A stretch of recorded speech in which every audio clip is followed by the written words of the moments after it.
राधे राधे। श्री हरिदास, श्री कुंज बिहारी। कैसे हैं आप सभी लोग? आई होप कान्हा जी की कृपा से आप सभी लोग अच्छे होंगे और स्वस्थ होंगे। श्रावण मास महात्म्यम कथा अध्याय 17। श्री शिवाय नमस्तोभ्यम। हर हर महादेव। आज हम श्रवण करेंगे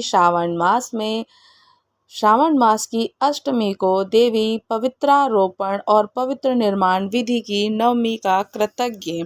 तब बाबा महादेव पिताजी बोलते हैं कि हे सनत कुमार, अब मैं शुभ पवित्रारोपण का वर्णन भी करूंगा।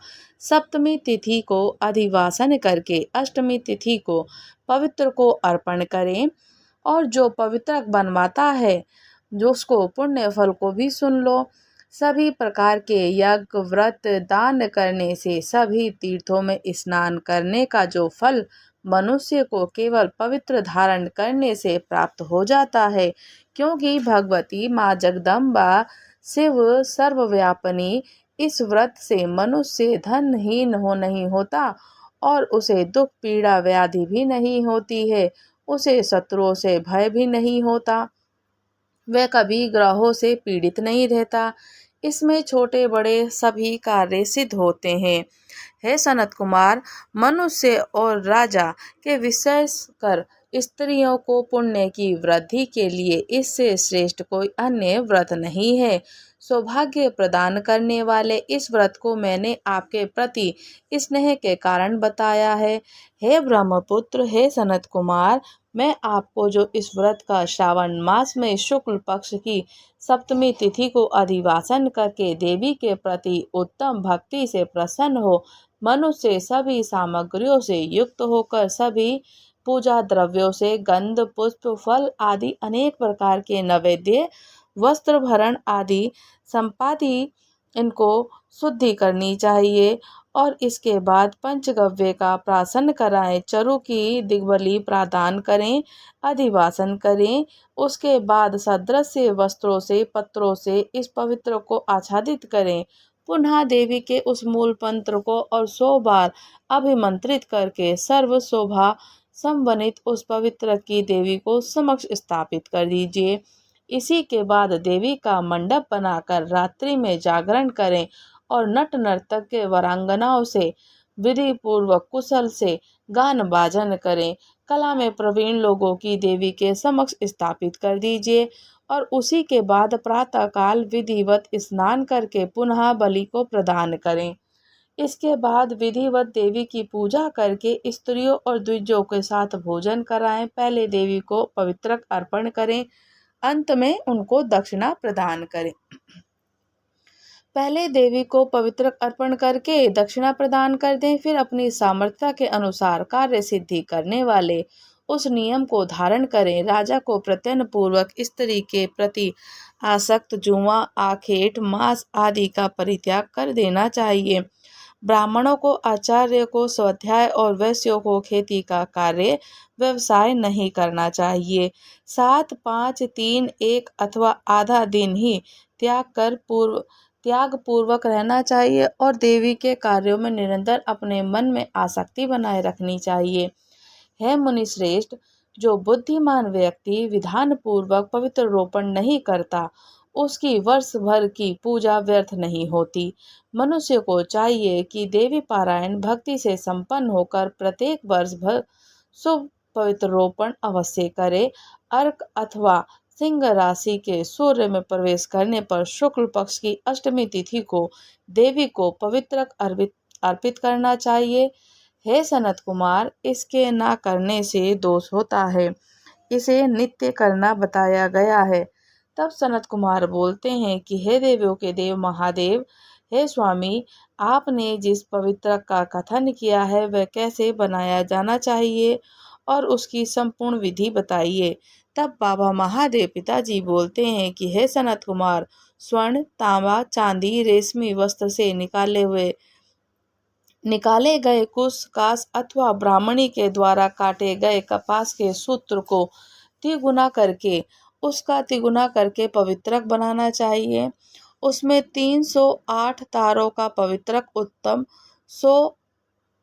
उत्तम कर दें, तो 170 तारों का पवित्रक माध्यम में माना गया है और 180 तारों का पवित्रक कनिष्ठ माना जाता है। इसी प्रकार से 100 ग्रंथि का पवित्रक उत्तम, 50 ग्रंथि का पवित्रक और 26 ग्रंथि का सुंदर पवित्रक कनिष्ठ होता है। अथवा 6, 3, 4, 2, 12, 24 अथवा 10, 8 ग्रंथियों वाला पवित्रक बनाना चाहिए। 108 ग्रंथि का पवित्रक उत्तम, 54 ग्रंथि का मध्यम, 27 ग्रंथि का कनिष्ठ, प्रतिमा के घुटने तक लंबा होना चाहिए और पवित्रक उत्तम, जंघा तक लंबा पवित्रक मध्यम, नाभि पर्यंत पवित्रक अधम कहा जाता है। पवित्रक की सभी ग्रंथियों को कुमकुम से रंग भर देना चाहिए। इसके पश्चात अपने समक्ष शुभ सर्वत्र उत्तम भद्रमंडल बना लें, देवी का पूजन करें, कलश की उपासना करें और उस पर बांस के पात्र में पवित्रक को रख दें। 3 तार वाले पवित्रक में ब्रह्मा, विष्णु और शिव जी का आवाहन करें।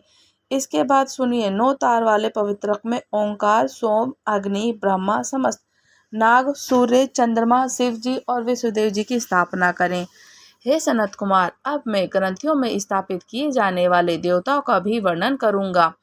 क्रिया, पौरुषी, वीरा, विजय, अपराजिता, मनोनीय, जया, भद्रा, मुक्ति और ईशा ये देवियां हैं। इनके नामों के पूर्व और प्रणव अंत में नमः लगाकर ग्रंथि संज्ञा के अनुसार आवाहन करके चंदन से इनकी पूजा करें।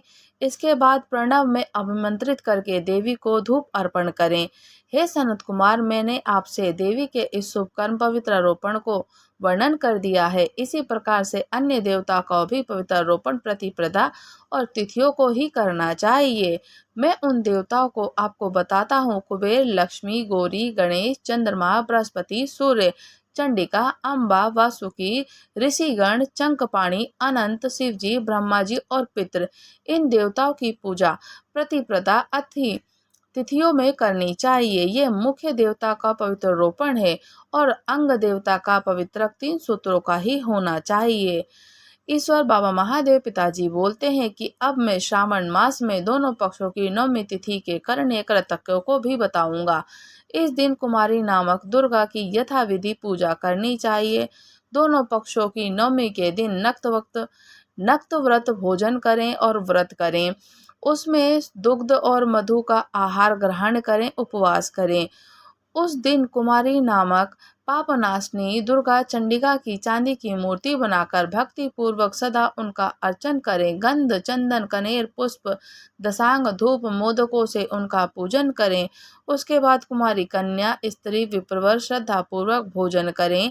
इसी के बाद मौन धारण कर लें और स्वयं बिलपत्र का आहार ग्रहण करें। इसी प्रकार से जो मनुष्य अत्यंत श्रद्धा के साथ दुर्गा जी की पूजा करता है, उस पर परम स्थान को जाता है, जहाँ वे देव बृहस्पति जी विद्यमान रहते हैं, उसको वहीं की प्राप्ति होती है। हे विधि नंदन, हे सनत कुमार, ये मैंने आपसे नवमी तिथि का कृतज्ञ भी कह दिया है। ये मनुष्य के सभी पापों को नाश करने वाला, सभी संपदाओं को प्रदान करने वाला, पुत्र पौत्र आदि उत्पन्न करने वाला और अंत में उन्हें उत्तम गति प्रदान करने वाला है। इसी प्रकार से श्री स्कंद पुराण के अंतर्गत ईश्वर सनत कुमार के संवाद में श्रावण मास का महात्म्य, अष्टमी तिथि और देवी पवित्रारोपण नामक 17वां अध्याय पूर्ण होता है। राधे राधे। श्री हरिदास, श्री कुंज बिहारी। अगर आप लोग हमारे चैनल पर नए हैं तो चैनल को लाइक, शेयर, सब्सक्राइब करना बिल्कुल ना भूलें। मुझे कमेंट करके जरूर बताइएगा आप लोगों को कथा कैसी लगी और विष्णु भगवान जी के साथ साथ में हरि नारायण जी का पूजन, शिव भक्तों का पूजन, शिव जी का पूजन, उनका पवित्रारोपण का पूजन, तुलसी जी का पूजन, बाबा महादेव पिताजी का पूजन, बेलपत्र का पूजन और पार्थिव शिवलिंग का पूजन अवश्य करना चाहिए। राधे राधे। श्री हरिदास, श्री कुंज बिहारी।